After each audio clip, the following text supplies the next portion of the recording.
হাবিব আপনি আমার বান্দাদেরকে খবর দিয়ে দেন। কি খবর দিবেন? আল্লাহ বলছেন আন্নী আনাল গফুরুর রহিম, আমি আমার বান্দার জন্য চিরস্থায়ী ক্ষমাশীল আর দয়াবান। আমার বান্দার চিন্তা নাই, আমার বান্দাকে আমি জান্নাতে নেওয়ার জন্যই সৃষ্টি করেছি। আল্লাহ রাব্বুল আমিন বলছেন দুনিয়ার মানুষ ভালো করে বোঝো, আফালা ইয়াতুবুনা ইলাল্লাহ, এখন তুমি তো জান্নাতে যেতে চাও, কিন্তু তুমি কি জান্নাতে যেতে চাও এমনি এমনি? আফালা ইয়াতুবুনা ইলাল্লাহ, তুমি কি আল্লাহ রাব্বুল আলামিনের জন্য আল্লাহ রাব্বুল আমিনের কাছে একবার তওবা করবে না? আল্লাহ বলতেছেন ওয়াস্তাগফিরুনাহু, আর কি তুমি আল্লাহ রাব্বুল আলামিনের কাছে ইস্তেগফার করবে না? ওয়াল্লাহু গফুরুর রহিম, আল্লাহ বলছেন তিনি তো গফুরুর রহিম, তুমি কি তারপরেও তার কাছে তওবার ইস্তেগফার করবে না? আল্লাহ অন্য আয়াতে বলছেন কুল ইয়া ইবাদিয়াল্লাযিনা, ও আমার বান্দারা আপনি নবী বলে দেন যারা তোমরা আসরাফু বাড়াবাড়ি করেছো আলা আনফুসিহিম, তাদের অন্তরের উপরে, লা তাকনাতু রহমাতিল্লাহ, আল্লাহর রহমত থেকে তুমি নিরাশ হয়ো না। ইন্নাল্লাহা ইয়াগফিরুয যুনুবা জামিআ, নিশ্চয় জেনে রাখো তোমার রব তোমার যত গুনাহ সবগুলাকে ক্ষমা করতে পারেন। সুবহানাল্লাহ। প্রিয় ভাইয়েরা, তাহলে এই আয়াত তিনটা যেটা বললাম, এই আয়াতে কারিমার আলোকে আমাদের দুইটা সিদ্ধান্তে আসতে হবে। এক নম্বর, যে দুনিয়াতে আল্লাহ রাব্বুল আলামিন তার মুত্তাকি বান্দাদেরকে জান্নাতে ঢুকাতে চান, কিন্তু আমরা আমাদের দুনিয়াতে যে আমল আখলাক গুনাহ খাতা এইগুলাতে ধরা পড়ে যাওয়ার কারণে গুনাহ খাতা নিয়ে জান্নাতে আসলে ঢোকা সম্ভব নয়, ঠিক কি না?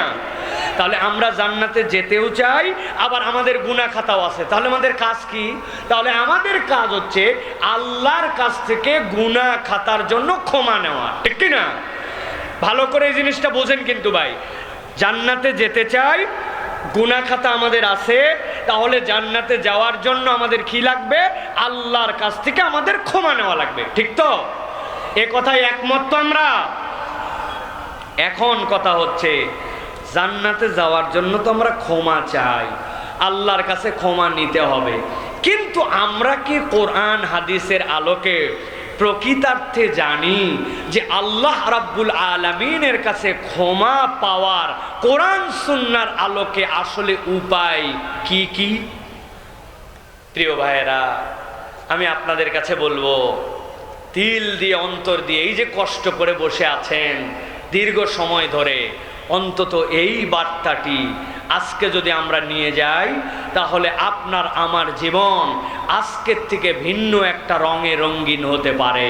আমি আপনার কাছে সংক্ষিপ্ত সময়ে বলে দিতে চাই, বান্দা আল্লাহর কাছে ক্ষমা পেতে চায়, কিন্তু কোরআন সুন্নাহর আলোকে একটা বান্দার জীবনে ক্ষমা লাভের সর্বনিম্ন উপায় হচ্ছে 5টা। আমি আপনাদের কাছে জিজ্ঞাসা করব, একসাথে অ্যাক্টিভভাবে উত্তর দিবেন। কোরআন সুন্নাহর আলোকে বান্দার জীবনে ক্ষমা লাভের সর্বনিম্ন উপায় কয়টা? সবাই বলেন নাই, আল্লাহর ওয়াস্তে একবার সবাই বলেন, ক্ষমা লাভের সর্বনিম্ন উপায় কয়টা?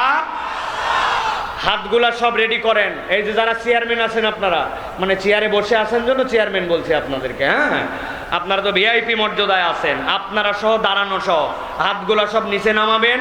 আমি জিজ্ঞাসা করব আল্লাহর কাছে ক্ষমা লাভের সর্বনিম্ন উপায় কয়টা? একসাথে সবাই হাত তুলে বলবো 5টা। পারবেন না ইনশাআল্লাহ? তাহলে আল্লাহর কাছে ক্ষমা লাভের সর্বনিম্ন উপায় কয়টা? সব হাত ওঠে নাই। আর একটা বার কষ্ট দিব আপনাদেরকে, হাত নামান। আল্লাহর কাছে ক্ষমা লাভের সর্বনিম্ন উপায় কয়টা? মাশাআল্লাহ, হাত নামান। তাহলে এই 5টা শুনবো, আমলের নিয়ত করে চলে যাব। বলেন আল্লাহুম্মা আমিন। 1 নম্বরে, বান্দা যদি আল্লাহর কাছে ক্ষমা পেতে চায়, তাহলে বান্দার 1 নম্বর উপায় হচ্ছে ঈমান এবং নেক আমল। বলেন কি? ঈমান এবং নেক আমল। ঈমান এবং নেক আমল না থাকলে আল্লাহর কাছে ক্ষমা পাওয়া যাবে না।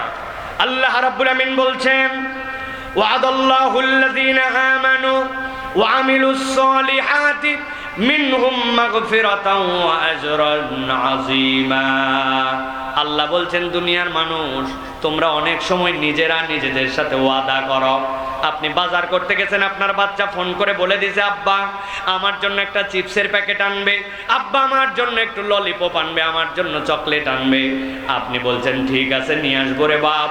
আপনি স্ত্রীর সাথে ওয়াদা করছেন সামনে হাতে পয়সা আসলেই তোমার জন্য একটা দামি শাড়ি কিনে দিব, কিন্তু ওই শাড়িটা আপনি কিনে দিতে হয়তো পেরেছেন বা পারেন নাই। বান্দা আল্লাহর সাথে দুনিয়ার বুকে সাক্ষী রেখে ওয়াদা করে বান্দার সাথে, কিন্তু ওই ওয়াদা রাখতেও পারে আবার ওয়াদা ভেঙেও ফেলে। কিন্তু আল্লাহ অদ্ভুত ভাবে বলতেছেন আল্লাহর কোনো ওয়াদা করা লাগে না, কিন্তু রব্বুল আমিন নিজেই নিজের সাথে ওয়াদা করতেছেন। ওয়াদাল্লাহ, আমি আল্লাহ ওয়াদা করলাম আল্লাযীনা আমানু, যারা ঈমান আনবে, ওয়া আমিলুস সলিহাত, আর ঈমান আনার পরে ওই বান্দারা বসে থাকে না, নেক কাজ করবে।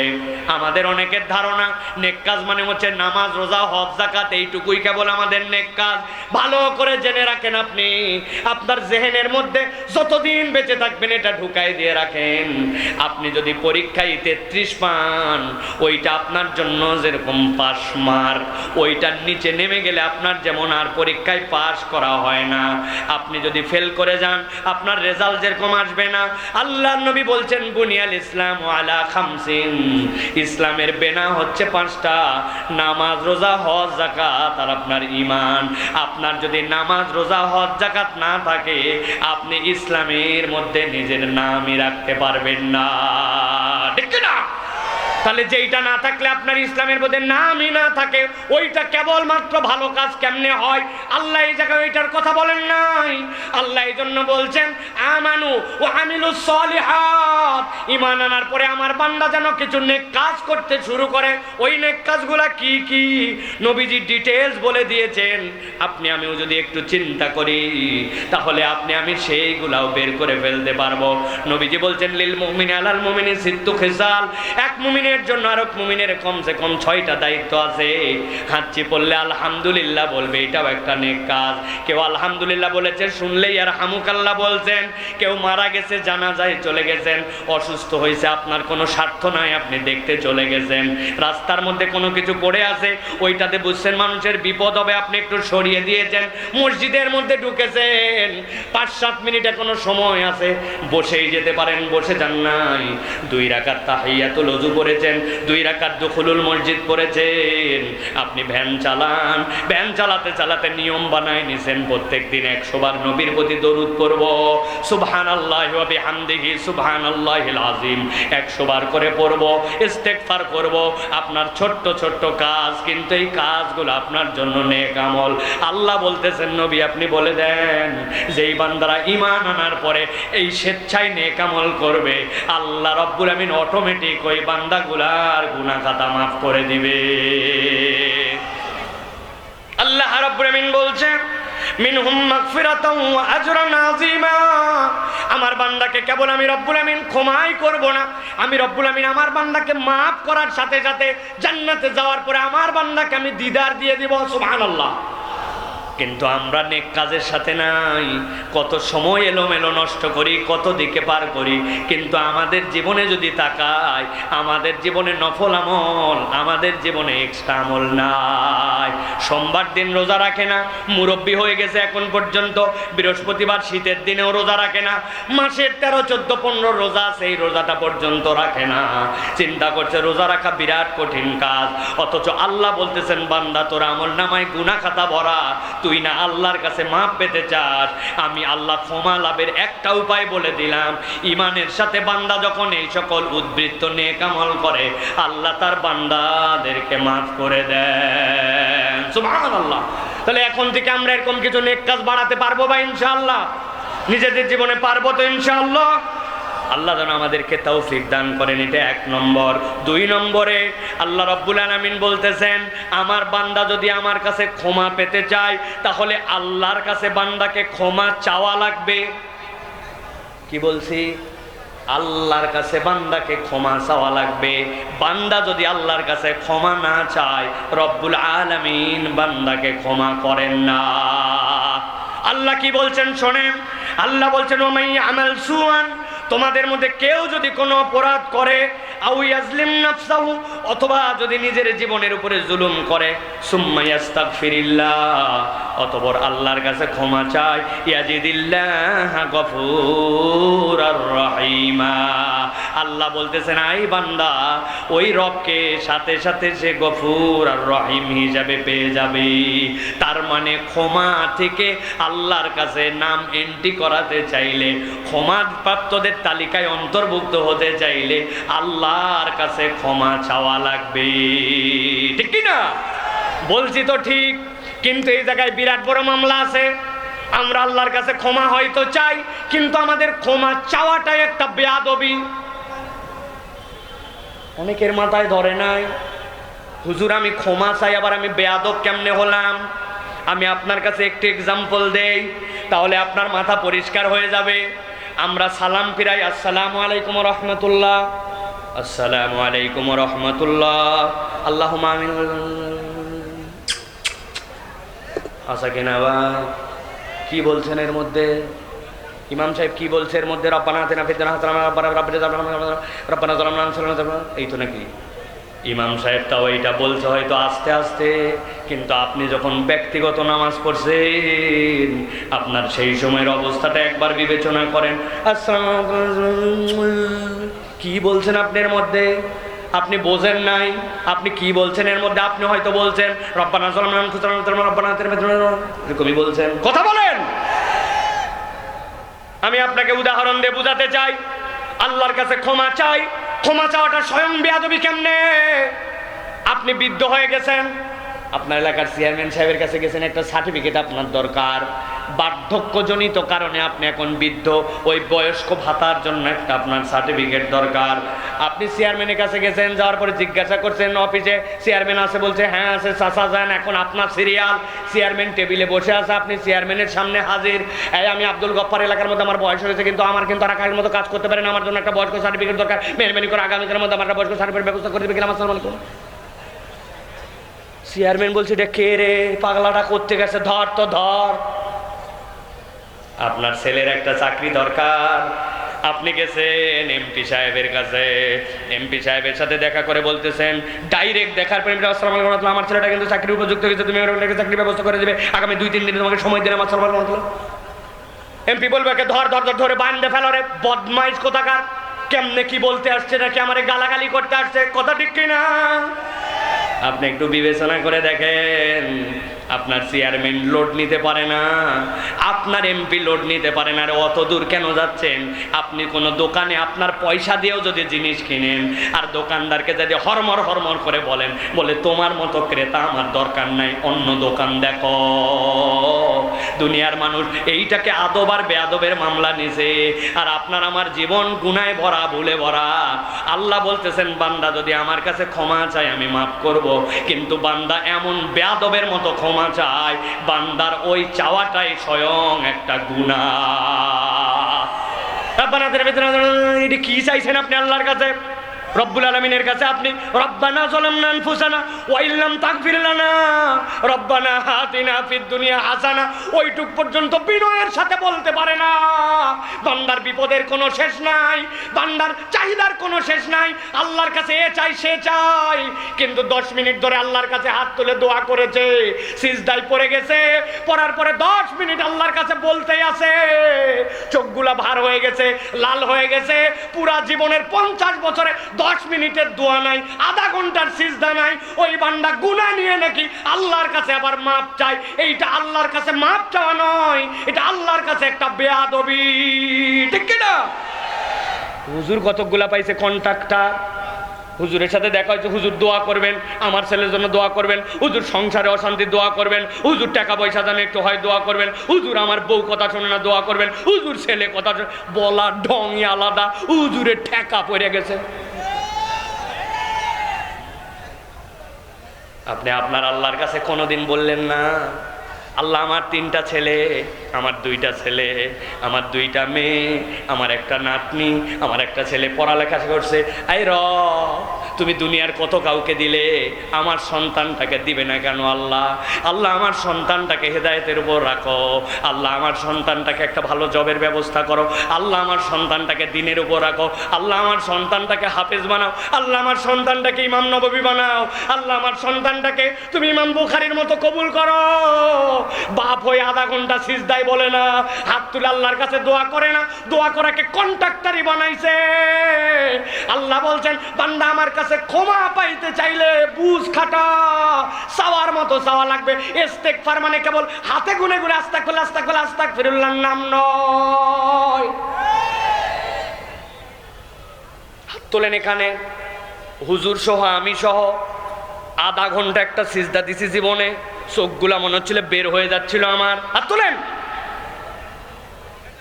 এলাকার সব ঘের আলার জন্য দোয়া করছি, ভ্যান আলার জন্য দোয়া করছি, সিএনজি আলার জন্য দোয়া করছি, সারা দেশের কৃষকের জন্য দোয়া করছি, বেনামাজির জন্য দোয়া করছি, এলাকার সবার জন্য দোয়া করছি। আল্লাহ আমেরিকার অমুসলমানদের জন্য দোয়া করছি, পৃথিবীর সবচেয়ে বড় বিজ্ঞানীগুলা যেন মুসলমান হয়, পৃথিবীর যারা বৈমানিক আছে তারা যেন মুসলমান হয়, অ্যাটম বোম যারা বানায় পুরা পৃথিবীকে নিয়ন্ত্রণ করতে পারে আল্লাহ দোয়া করছি।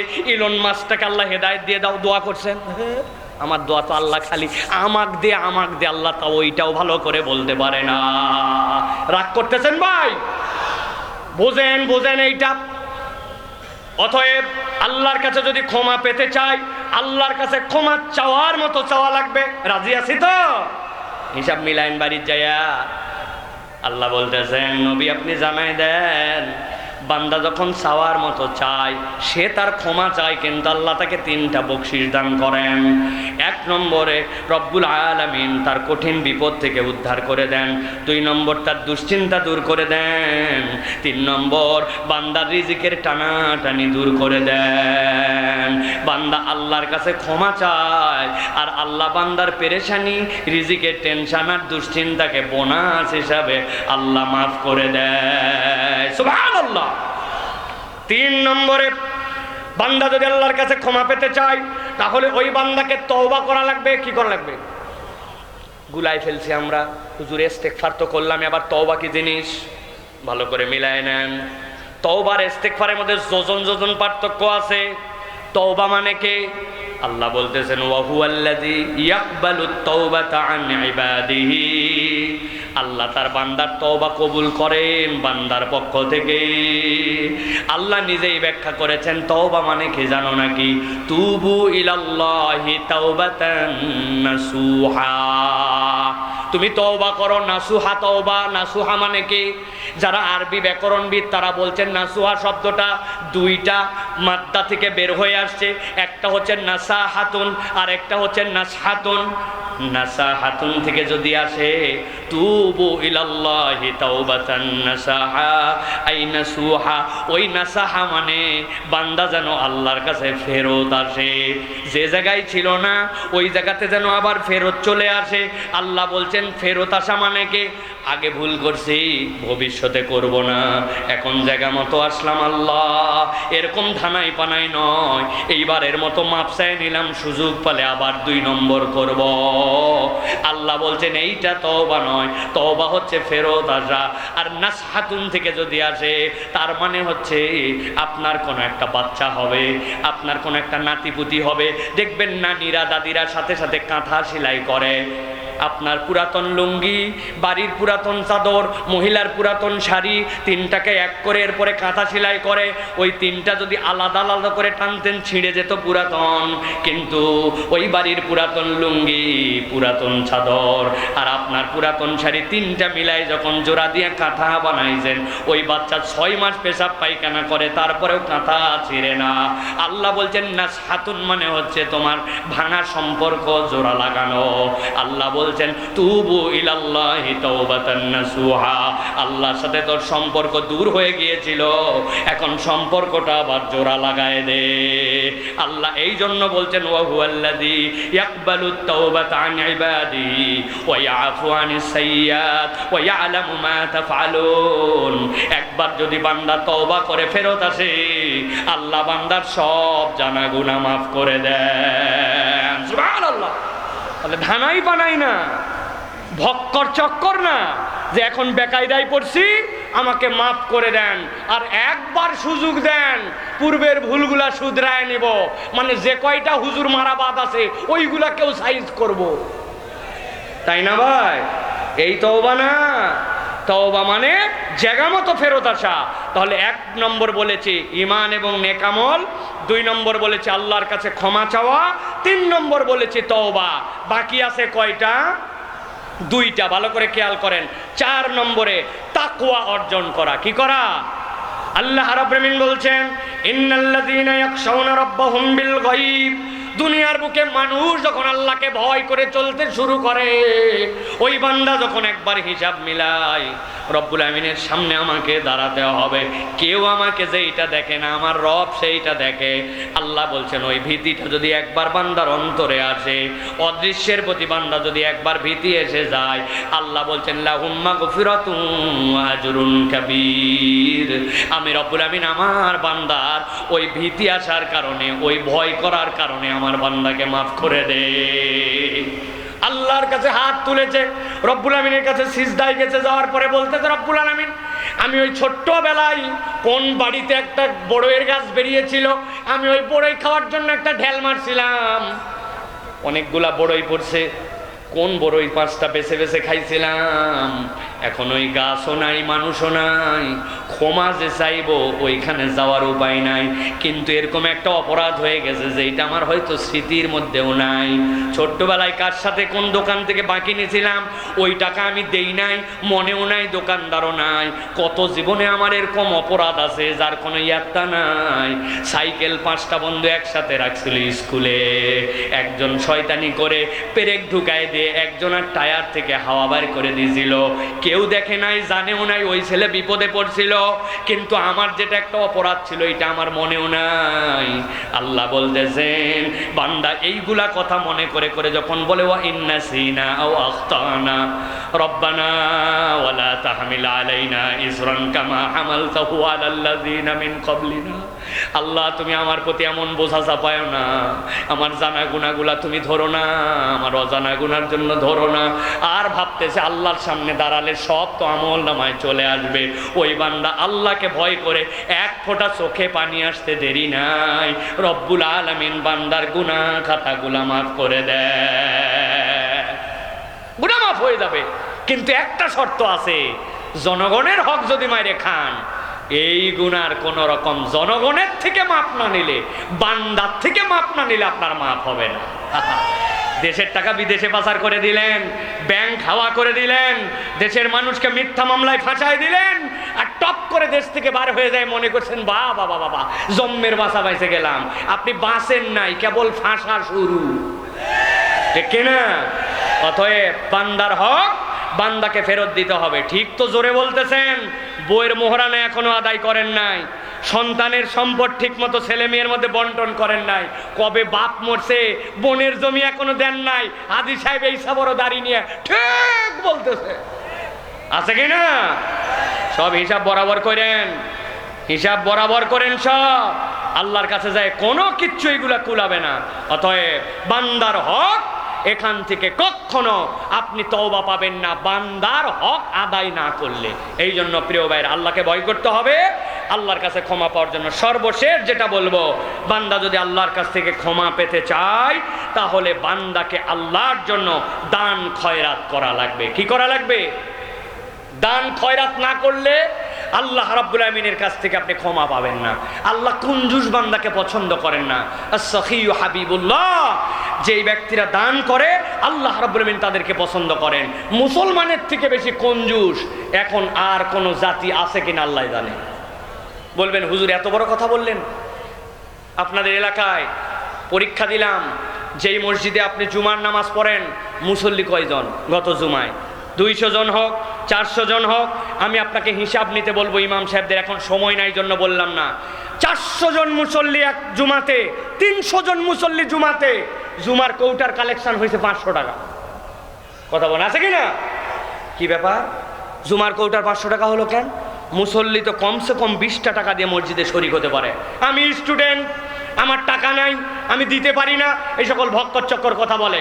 অথচ ওই বন্ধু সহ খাইতে আসছে চায়ের দোকানে, চা খাওয়ার পর বিল দিতে যাবে, বলছে তুই আমার এলাকায় আসছিস বিল দিবি না, ওই বলছে তুই দিবি না, তুই দিবি না, তুই দিবি না, ঠেলা ঠেলি ধাক্কা ধাক্কি আছে কিনা? একটা পাঞ্জাবি আয়রন করে 10 টাকা দিয়া, মোবাইলে টাকা ভরায়, ফ্লেক্সি লোড করে, কত কিচ্ছু করে, কিন্তু মসজিদে আসলে আর 20 টাকা বের হয় না। কথা বলেন। শপথ করেন আগামী জুমা থেকে মসজিদে কমসে কম জুমার আমল 20টা টাকা দিয়ে মসজিদে শরীক হব। রাজি আছেন? হাতটা একটু তুললে কষ্ট হবে আপনার ভাই, হাত নামান। মনে থাকবে না আপনাদের জানি, কারণ ওই যে একটা কৌটা আছে আমাদের সামনে, ছেড়ে দিবে, কৌটা আগুনের বেগে বার করে। আমি তো বুদ্ধি বাইর করতেছি ইনশাল্লাহ, এটা সারা দেশ আন্দোলন করব। আর কৌটাতে কালেকশন হবে না, ব্যাগ নিয়ে এক ধরনের লোক থাকবে, আপনার সামনে যাবে, টাকা না দেওয়া পর্যন্ত সামনেতে সরবে না। আরো বুদ্ধি আছে, যদি বলে পকেটে টাকা নাই, তাহলে 100 টাকার 20টা নোট নিয়ে রাখবো ওই পকেটে, যে বেটা আদায় করতে যাবে বলবে 20 টাকা হাওলাত দিলাম, নেন, বিকালবেলা ফেরত দিবেন, তাও এর ভিতরে টাকা দেন। ঠিক কিনা ভাই? কেন এত প্রেসার দিয়ে বললাম? 300 মুসল্লি হয়, 20 টাকা দিলে সপ্তাহে 6000 টাকা হয়, 4 জুমায় 24,000 টাকা হয়।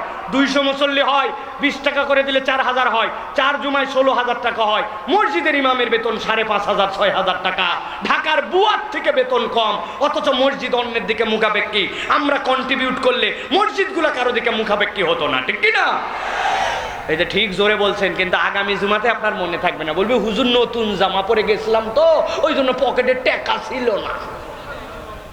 এই রে বাবা রে বাবা, বলছেন হুজুর এগুলো আপনি কেমনে বলতেছেন? জানেন, আমার মসজিদের মুসল্লি যেখানে 10 বছর খুতবা দেই, এই যে যারা ক্যামেরাম্যান, এগুলো সব আমাদের মসজিদের মুসল্লির, এগুলো ক্যামেরাম্যান এরা সব।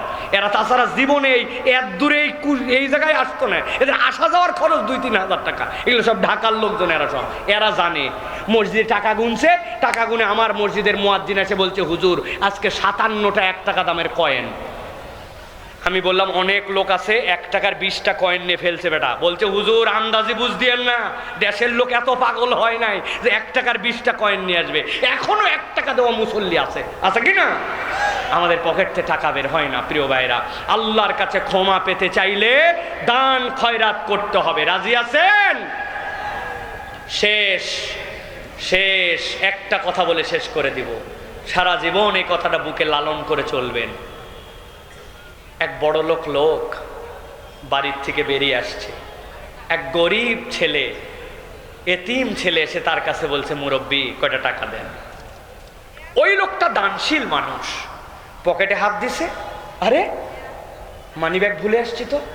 আহা, মানি ব্যাগ না রাখলেও অনেক সময় খোলা টাকা তো বুক পকেটে রাখে, এই বুক পকেটেও টাকা নেই, এই পকেটেও নাই।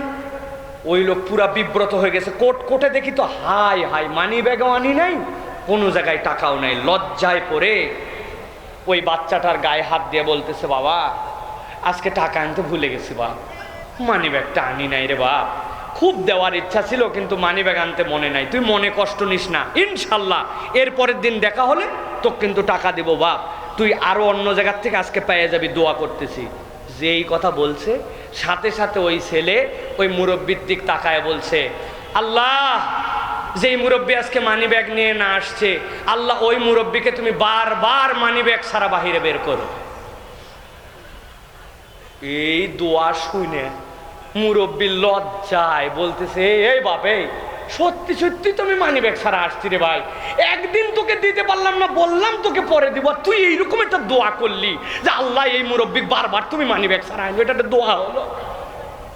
ওই ছেলের চোখ ছলছল হয়ে গেছে, ছলছল করে বলতেছে মুরব্বী আপনি মনে করেন না আপনাকে আমি বদদোয়া করেছি? তো কেন এই কথা বললি? বলছে মুরব্বী যখন আমরা কারো কাছে টাকা চাই, মানুষজন আমাদেরকে টাকা দেয়, নানানজন দেয়, নানানজন আমাদেরকে দেয় না, আবার যারা দেয় তারা আমাদেরকে ধর নে এই এরকম করে দেয়। বিশ্বাস করেন টাকা তো পাই প্রত্যেক দিন হাত পাতলে কোথাও না কোথাও থেকে, কিন্তু আমাদেরকে কেউ একটু আদর করে কথা বলে না, কেউ একটু আমাদের মাথায় হাত দিয়ে কথা বলে না, কেউ একটু নরম করে আমাদেরকে স্নেহ দেয় না। আজকে আপনি মানি ব্যাগ আনতে পারেন না, এই জন্য আজকে আপনি আমাকে যে আদর করলেন, গায়ে হাত দিলেন, মাথায় হাত দিলেন, এই ভালোবাসাটুকু কেউ দেয় না। এই ভালোবাসার জন্যই বলছি আপনি মানি ব্যাগ না নিয়ে বের হন, তাহলে অন্তত এই ভালোবাসাটা একটা লোকের থেকে পাবো। প্রিয় ভাইয়েরা, সব সময় পকেটে টাকা থাকবে না, সব সময় দান খয়রাত আপনি করে এগোতে পারবেন না, কিন্তু বান্দার জীবনের শ্রেষ্ঠতম দান তার নেক আচরণ, তার উত্তম ব্যবহার, তার সুন্দর কথা।